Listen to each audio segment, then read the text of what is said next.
السلام علیکم ورحمۃ اللہ وبرکاتہ۔ الحمدللہ رب العالمین والصلاة والسلام علی سید المرسلین۔ پیارے بچوں، اللہ کے بارے میں جاں بجاں قرآن مقدس میں اور احادیث مبارکہ میں اس کا تذکرہ آیا ہے۔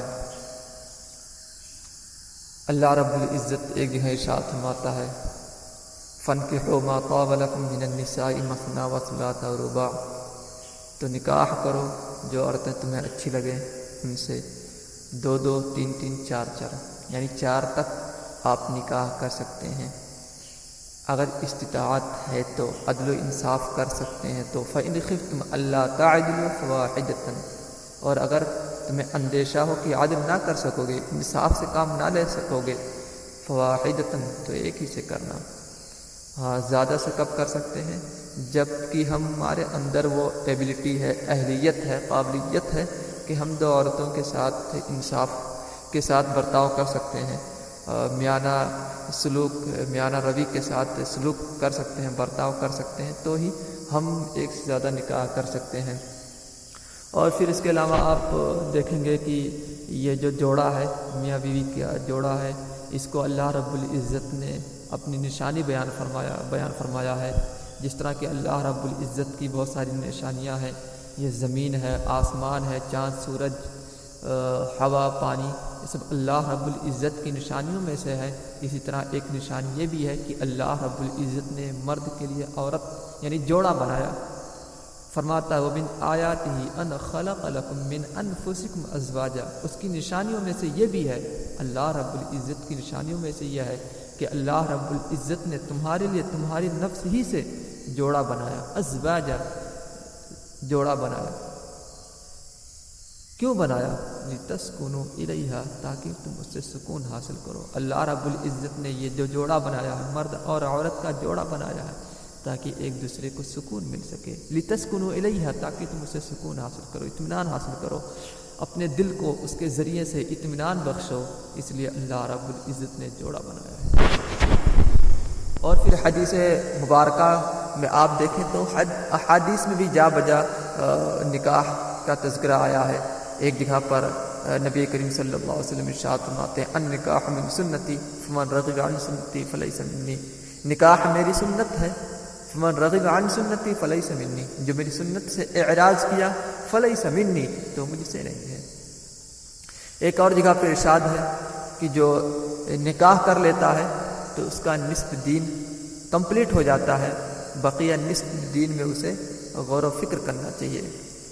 پتہ چلا یہ نکاح ہمارے لیے ایمان کی حفاظت کا بھی ضامن ہے۔ اور پھر نکاح کرنے کے تعلق سے بھی کچھ احکام ہے کہ نکاح کب کر سکتے ہیں، کب نہیں کر سکتے ہیں، کب کرنا ضروری ہے، کب کرنا مکروہ ہے۔ اس کی بھی چند صورتیں ہیں۔ مثلا اگر عام حالت ہے، یعنی انسان عام حالت میں ہے، نفقہ دے سکتا ہے، اس کو کیا ہے مہر دے سکتا ہے، وطی کر سکتا ہے، تو ایسی صورت میں اس کا نکاح کرنا سنت ہے، النکاح من سنتی۔ اور اگر کوئی شخص ایسا ہے کہ اس کو بہت زیادہ شدت اشتیاق ہے کہ اگر وہ نکاح نہیں کر سکتا ہے تو زنا کر بیٹھے گا، یا ہاتھ سے کام لینا پڑ سکتا ہے، اگر ایسی صورت ہے تو پھر نکاح کرنا واجب ہے۔ اور اگر کسی کو یقین ہو جائے کہ اگر میں نکاح نہ کروں تو زنا میں مبتلا ہو سکتا ہوں، تو پھر ایسے شخص پر نکاح کرنا فرض ہے۔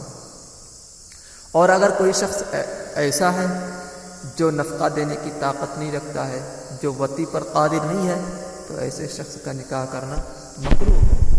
تو پتہ چلا نکاح کبھی سنت ہے، کبھی واجب ہے، کبھی فرض بھی ہے، کبھی مکروہ بھی ہے۔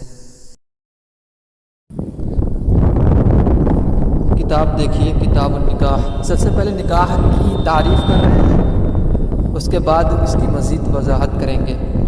تو نکاح کا لغوی معنی ہے غم کرنا، ملانا، اور اس کی اصطلاحی تعریف ہے ماتن علیہ الرحمٰن نے ذکر کیا ہے، وعقد موضوع لملک المتاع، یعنی وہ ایسا عقد ہے جو موضوع ہے ملک متاع کے لیے۔ ملک متاع کہتے ہیں یعنی مرد کو عورت کے خاص مقام کے ساتھ استفادہ کرنے کا حق حاصل ہو جائے اسی کو ملک متاع کہتے ہیں۔ اور ایسے ہی تمام عورت کے تمام اعضاء کے ساتھ استفادہ اور فائدہ اٹھانے کا حق حاصل ہو جانے کا نام ملک متاع ہے۔ تو ملک متاع کی وضاحت خود صاحب شرح الوقایہ بھی نے کی ہے، یعنی کہ مرد کا عورت سے استمتاع کا حلال ہو جانا، یہ ملک متاع کی تعریف ہے، وضاحت ہے، ممکن ہے، امید ہے کہ آپ نے سمجھ لیا ہوگا۔ پھر عقد کی وضاحت کر رہے ہیں کہ عقد کیا ہے۔ تعریف میں عقد کا لفظ آیا ہے، النکاح ہوا عقد موضوع لملک المتاع، ملک متاع تو سمجھ لیا، عقد کیا ہے تو کہہ رہے ہیں عقد ربط اجزاء التصرف، اجزاء تصرف یعنی ایجاب و قبول، ایجاب و قبول کے ربط کا نام عقد ہے، ایجاب و قبول کے ربط کا یعنی جوڑنے کا نام عقد ہے۔ اور ربط یہاں کا یہ مصدری معنی ہے، یہاں پر یہ لفظ مصدر کا ہے، لیکن یہاں پر معنی حاصل مصدر ہے، یعنی مصدر سے جو حاصل ہوتا ہے، جو اس کا نتیجہ سامنے آتا ہے وہ مراد ہے یہاں پر۔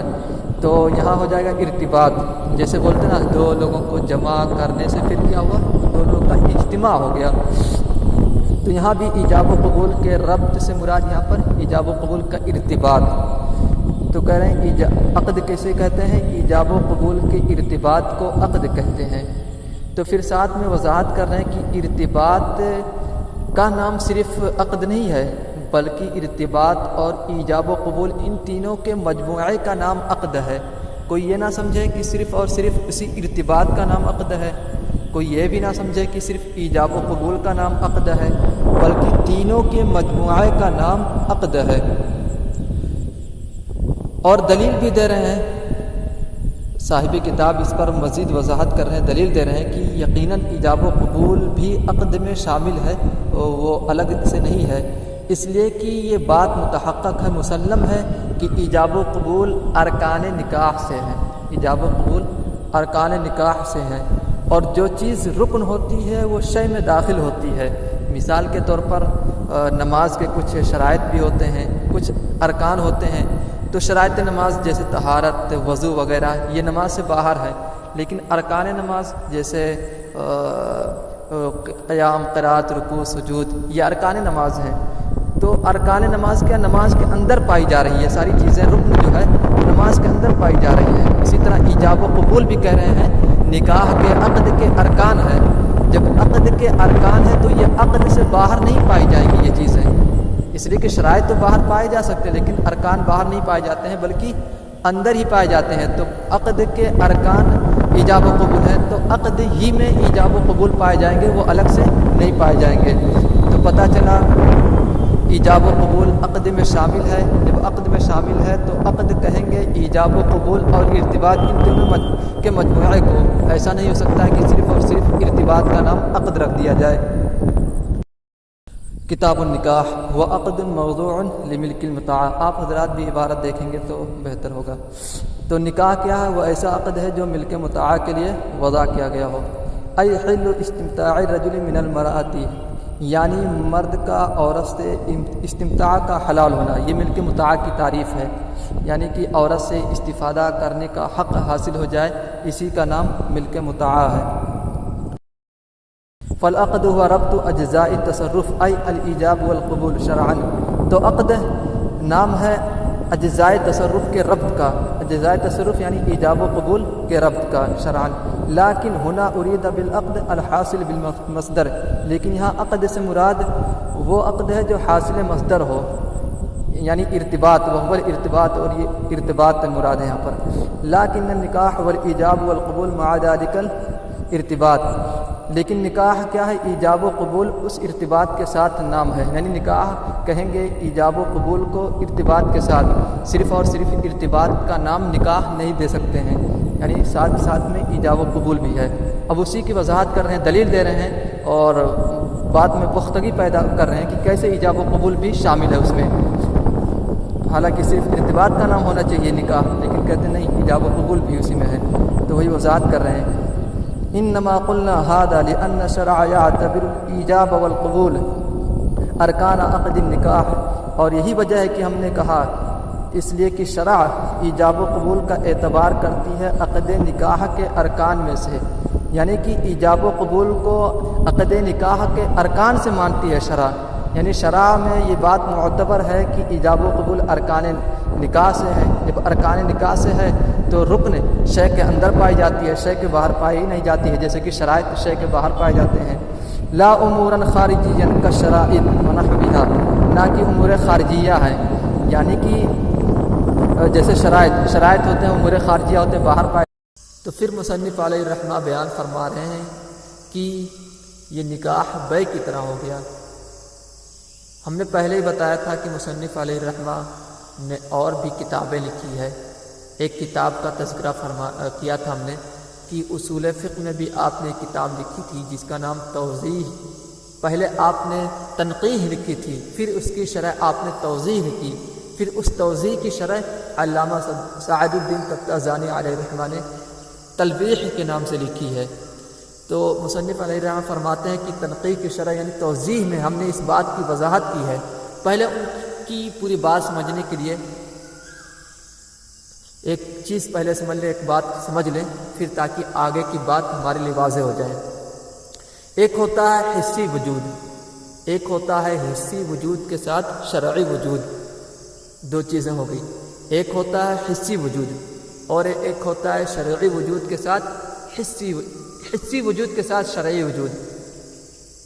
تو حسی وجود کے ساتھ شرعی وجود، اس کو اگر آسان لفظوں میں سمجھیں تو اسے کہتے ہیں جس میں ارکان و شرائط پائے جائیں، شرائط و ارکان جس میں پائے جائیں تو اسے کہا جائے گا کہ حسی وجود کے ساتھ اس میں شرعی وجود ہے، جیسے نماز، روزہ، پھر اسی میں بیع بھی آ گئے، پھر نکاح بھی شامل کیا جائے گا اسی میں۔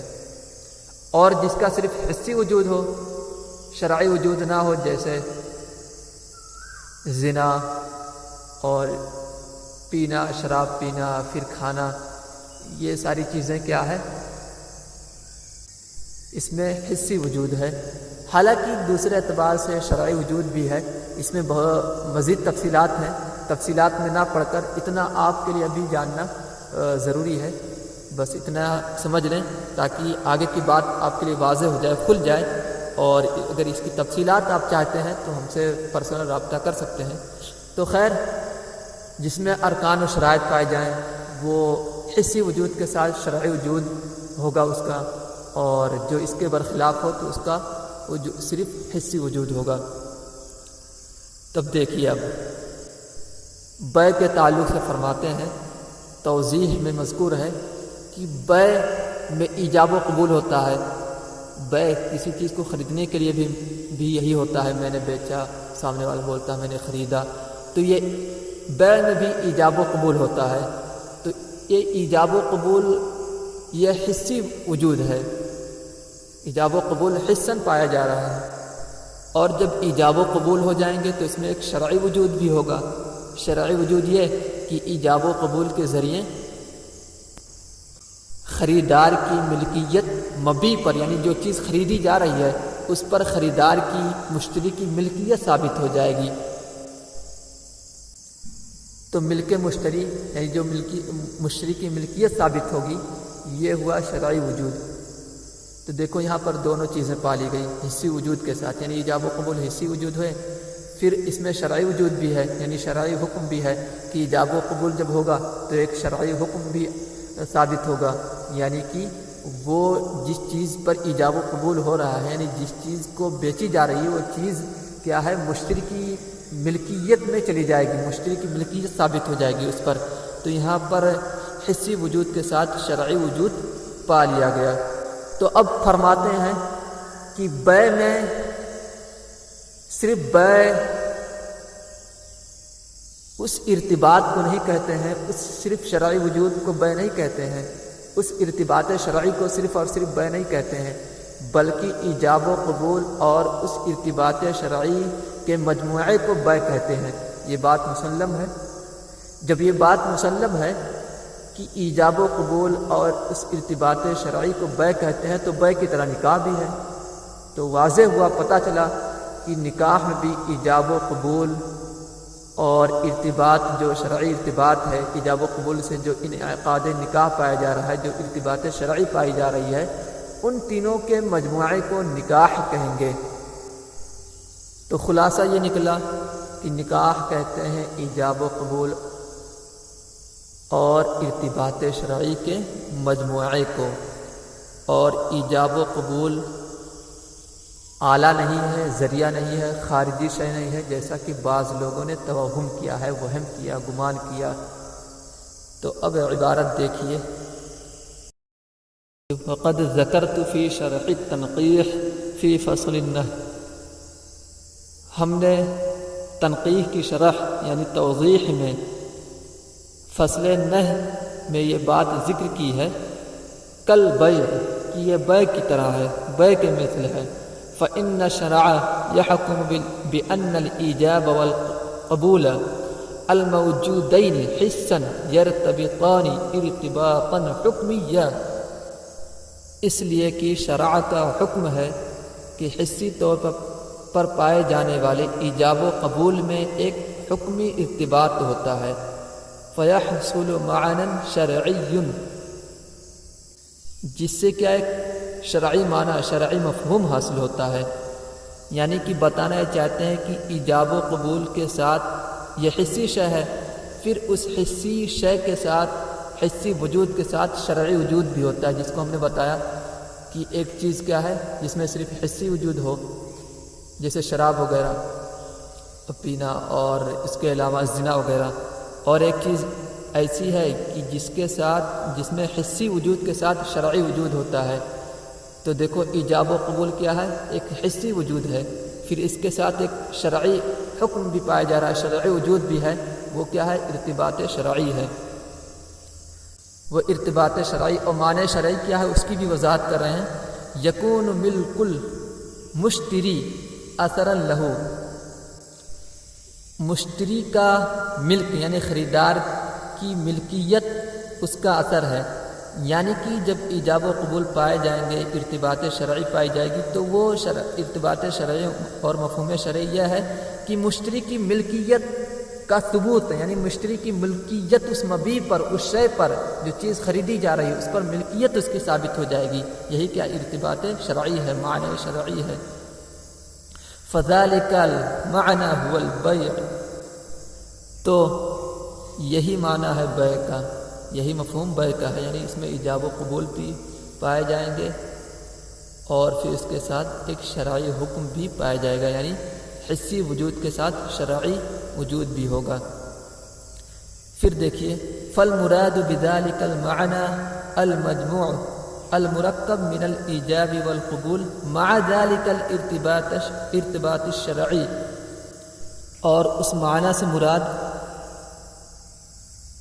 یہ ہے کہ ایجاب و قبول یعنی اس ارتباط شرعی کے ساتھ ایجاب و قبول سے مرکب مجموعے کا نام ہے۔ ہاں، تو پتہ چلا بیع کس کا نام ہوا، ارتباط شرعی کے ساتھ ایجاب و قبول کے مجموعے کا نام۔ یہ بات متحقق ہے، مسلم ہے کہ ارتباط شرعی اور ایجاب و قبول کے مجموعے کا نام بیع ہے۔ لا ان البيع هو مجرد ذلك المعنى الشرعي والإيجاب والقبول آلة له كما توهم البعض، نہ کہ بیع صرف اس معنی شرعی کا نام ہے، نہ کہ بیع محض اس معنی شرعی کا نام ہے، یعنی کہ معنی شرعی کا نام صرف بیع نہیں ہے، اس ارتباط شرعی کا نام صرف بیع نہیں ہے۔ والایجاب والقبول آلۃ لہ کما توہم البعض، اور ایجاب و قبول اس کے اعلیٰ ہو جائیں جیسا کہ بعض نے وہم کیا ہے، یعنی صرف اور صرف اس ارتباط کا، اس شرعی وجود کا نام صرف اور صرف بیع نہیں ہے، بلکہ ایجاب و قبول بھی اس کے ساتھ شامل ہے۔ اور جیسا کہ بعض نے وہم کیا ہے کہ ایجاب و قبول اس کے اعلیٰ ہے، ایسا نہیں ہے، بلکہ ایجاب و قبول اور وہ ارتباط شرعی، معنی شرعی کے مجموعے کا نام بیع ہے۔ لأن کونہما ارکانا ینافی ذالک، اس لیے ان دونوں کا یعنی ایجاب و قبول کا ارکان ہونا اس کے منافی ہے، یعنی کہ ایجاب و قبول کا اعلیٰ ہونا اس چیز کے منافی ہے، کیونکہ وہ ارکان ہے، جب ارکان ہم نے مان لیا ہے تو وہ اعلیٰ ہو ہی نہیں سکتا۔ جب یہ ثابت ہو گیا کہ نکاح ایجاب و قبول اور ارتباط کے مجموع اور مرکب کا نام ہے، صرف ربط کا نام نہیں ہے۔ تو اس سے یہ بھی متعین ہو گیا کہ اس میں علل اربعہ یعنی چاروں علتیں پائی جائیں گی، یعنی علت فاعلی، مادی، صوری، غائی، یہ چاروں علتیں پائی جائیں گی۔ اور چاروں علتوں کو آپ اس طور پر سمجھ سکتے ہیں، اگر میں آسانی سے اور مثال کے ذریعے سمجھاؤں تو آپ اس کو اس طرح سے سمجھیں کہ جیسے ایک بڑا ہی کارپینٹر بیڈ بنانا چاہتا ہے، تو بیڈ بنانے کے لیے پہلے کوئی بنانے والا چاہیے، کرنے والا چاہیے، تو کرنے والا وہی کارپینٹر ہوا، بڑی ہوا، تو یہ ہوا علت فاعلی۔ ایسے ہی نکاح میں بھی ہے کہ وہاں بھی کوئی کرنے والا چاہیے، تو وہاں پر علت فاعلی کون ہوں گے؟ متعاقدین، یعنی جو مرد اور عورت عقد کر رہے ہیں وہ ہوئے علت فاعلی۔ اب بیڈ بنانا ہے تو اس کے لیے میٹیریل بھی چاہیے، یعنی کہ لکڑی چاہیے اور جو اوزار کی ضرورت وہ سب چاہیے بیڈ بنانے کے لیے، تو وہ ہوا علت مادیہ۔ ایسے ہی نکاح میں بھی ہے، نکاح کرنے کے لیے کچھ نہ کچھ چاہیے ہی جس کے ذریعے نکاح ہو، تو نکاح میں علت مادی ایجاب و قبول ہے۔ اب دیکھیے بیڈ بنانے کے لیے کوئی نہ کوئی صورت، کوئی نہ کوئی نقشہ کارپینٹر کے ذہن میں ہوگا اور اسی کو علت صوریہ کہتے ہیں۔ ایسے ہی نکاح میں بھی ہے، اور نکاح میں وہ ارتباط شرعی ہے۔ پھر جب کارپینٹر یہ سب کرے گا تو جائز سی بات ہے کوئی نہ کوئی وجود تیار ہو کے ہمارے سامنے آئے گا اور وہ بیڈ کی شکل میں ہے۔ تو یہاں بھی نکاح کی بھی غایت ہے، اور وہ کیا ہے؟ نکاح سے متعلق ضرورتیں، مصالح نکاح ہیں، یعنی اس کے بعد نکاح کے بعد جو ضرورتیں ہوتی ہیں، جو تقاضے ہوتے ہیں، وہ سب ہے۔ تو پتہ چلا کہ نکاح میں بھی یہ چاروں علل پائے جائیں گے۔ عبارت دیکھ لیجیے اب، فلا شک ان له عللا اربعا، تو کوئی شک کی بات نہیں کہ نکاح میں بھی علل اربعہ ہے۔ فالعلة الفاعلیہ هو المتعاقدین، والمادیہ الایجاب والقبول، والصوریہ هو الارتباط المذکور الذي يعتبر الشرع وجودہ۔ تو علت صوریہ کیا ہے کہ وہ ارتباط، وہ مذکورہ ارتباط ہے جس کے وجود کا شریعت اعتبار کرتی ہے، یعنی شرع میں جس کے وجود کا اعتبار ہے، یعنی ارتباط شرعی۔ والغایہ المصالح المتعلقۃ بالنکاح، اور غایت وہ مصالح ہے جو نکاح سے متعلق ہوتے ہیں۔ آج کے لیے بس اتنا ہی۔ السلام